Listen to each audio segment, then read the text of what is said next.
കണ്ണൂരിൽ വി കുഞ്ഞികൃഷ്ണന്റെ പുസ്തകം ഏറ്റുവാങ്ങിയ പ്രൊഫസർ എം.എൻ. വിജയന്റെ മകൻ ഡോക്ടർ വി.എസ്. അനിൽകുമാറിന്റെ വീടിന് മുന്നിൽ റീത്ത് കണ്ടെത്തി. കണ്ണൂർ കണ്ണപുരത്തെ വീടിന്റെ ഗേറ്റിന് സമീപമാണ് ഇന്ന് രാവിലെ റീത്ത് കണ്ടെത്തിയത്. സംഭവത്തിന് പിന്നിൽ ഭീഷണിയാണ് എന്നും പരാതി നൽകിയിട്ടുണ്ട് എന്നും വി.എസ്. അനിൽകുമാർ മീഡിയ വണ്ണിനോട് പറഞ്ഞു. അനിൽകുമാറിന്റെ കണ്ണപുരം ഇടക്കേപ്പുറം വടക്ക് എന്ന് പറയുന്ന സ്ഥലത്തുള്ള വീടിന് മുന്നിലാണ് ഇന്ന് രാവിലെ ഈ വീടിന്റെ ഇവിടെയാണ് റീത്ത് വെച്ചിട്ടുണ്ടായിരുന്നത്. മാഷ് രാവിലെ മകനെയും കൂട്ടി പുറത്തേക്ക് ഇറങ്ങാൻ നിൽക്കുന്ന സമയത്ത് ഫുട്ബോൾ പരിശീലനത്തിന് മകനെ കൊണ്ടുവിടാൻ വേണ്ടിയിട്ട് പുറത്തിറങ്ങുന്ന സമയത്ത് കുട്ടിയാണ് ആദ്യം റീത്ത് കാണുന്നത്. തുടർന്ന് മാഷിനെ വിളിച്ച് വിവരം പറയുകയായിരുന്നു. മാഷ് വന്ന് നോക്കുമ്പോഴാണ് റീത്താണ് എന്നുള്ള കാര്യം മനസ്സിലായത്.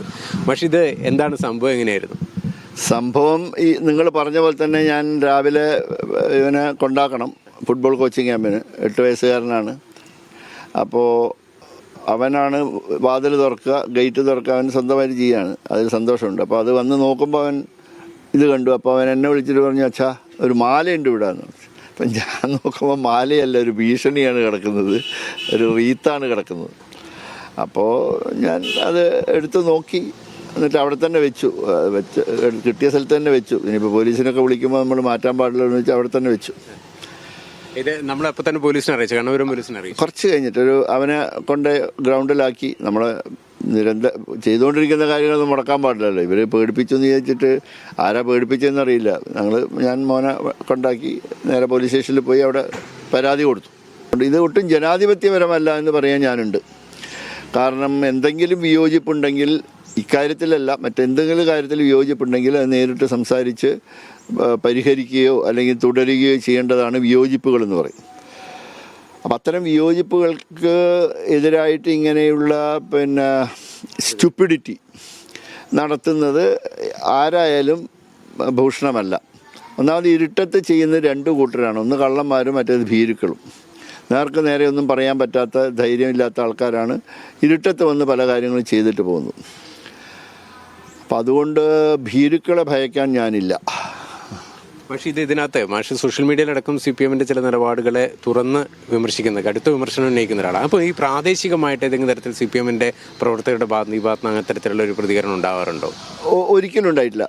പ്രാദേശികമായിട്ട് ഉണ്ടായിട്ടില്ല എന്ന് പറഞ്ഞാൽ പലപ്പോഴും അതിൻ്റെ ഒരു കണ്ടിനെ പോസ്റ്റ് കണ്ടിട്ടുണ്ട് എന്നൊക്കെ പറയാന്നല്ലാണ്ട് എന്നോട് നേരിട്ട് ആരും ഒന്നും കടുത്ത ഭാഷയിലൊന്നും സംസാരിച്ചിട്ടേ ഇല്ല.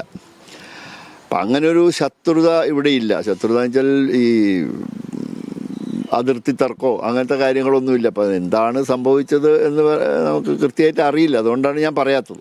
ഈ നേതൃത്വത്തെ അണികൾ തിരുത്തണമെന്നുള്ള പുസ്തകം ഏറ്റുവാങ്ങിയ ശേഷം ഏതെങ്കിലും തരത്തിലുള്ള പ്രതികരണങ്ങൾ ഉണ്ടായിരുന്നു? 2 പ്രതികരണങ്ങൾ ഉണ്ടായിരുന്നു. 2 തരത്തിലുള്ള. ഒന്ന് ഒരു ഫേസ്ബുക്ക് പോസ്റ്റാണ്. ഇവിടെ അടുത്തുള്ള ഒരു കുട്ടിയാണ്, യുവാവാണ്, നമ്മളൊരു സുഹൃത്താണ്. അയാൾ അനിയേട്ടാന്ന മാഷൊക്കെ വിളിച്ചിട്ടാണ് നമ്മളോട് സംസാരിക്കുക. അയാളിട്ട പോസ്റ്റിൽ അവസാനത്തെ വരി എന്ന് പറയുന്നത്, നിങ്ങൾ ഞങ്ങളെ ചൊറിഞ്ഞാൽ ഞങ്ങൾ തിരിച്ചു ചൊറിയും, ചിലപ്പോൾ തൊലി ഇളകിപ്പോവും എന്നുള്ളൊരു പോസ്റ്റ്. പക്ഷേ അതിന് ആരും അങ്ങനെ പ്രതികരിച്ചിട്ടൊന്നും കണ്ടില്ല. അപ്പോൾ എൻ്റെ പേര് വയ്ക്കാതെയാണ് പോസ്റ്റ്.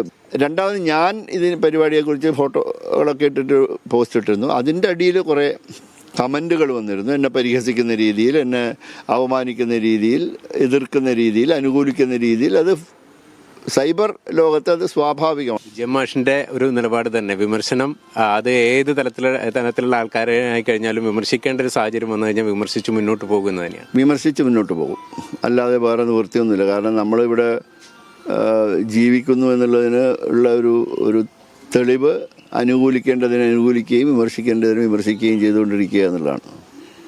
ഏതായാലും മാഷ് പറഞ്ഞിരിക്കുന്നത് ഇരുട്ടിന്റെ മറവിൽ ചെയ്ത കാര്യം ഒന്നുകിൽ കള്ളത്തരം അല്ലെങ്കിൽ ഭീരുത്വം, ഇത് 2 ആണ്. അതിനപ്പുറത്തേക്ക് ഭയപ്പെടുത്തേണ്ട ഒരു സാഹചര്യം അങ്ങനെയൊന്നും ഉണ്ടായിട്ടില്ല എന്ന് മാഷ് കൃത്യമായി പറയുന്നു. പരാതിയുടെ കാര്യത്തിനകത്ത് പരാതി കൊടുത്തിട്ടുണ്ട്. കേസിലേക്ക് പോകണോ എന്നുള്ള കാര്യത്തിനകത്ത് മാഷ് ചില ചിന്തകൾക്ക് നടത്തിയതിന് ശേഷം തീരുമാനമെടുക്കുമെന്നാണ് പറയുന്നത്. ക്യാമറാമാൻ ഷിത് കണ്ണോവിനൊപ്പം ബിജീഷ് ഗോവിന്ദൻ, മീഡിയ 1, കണ്ണൂർ.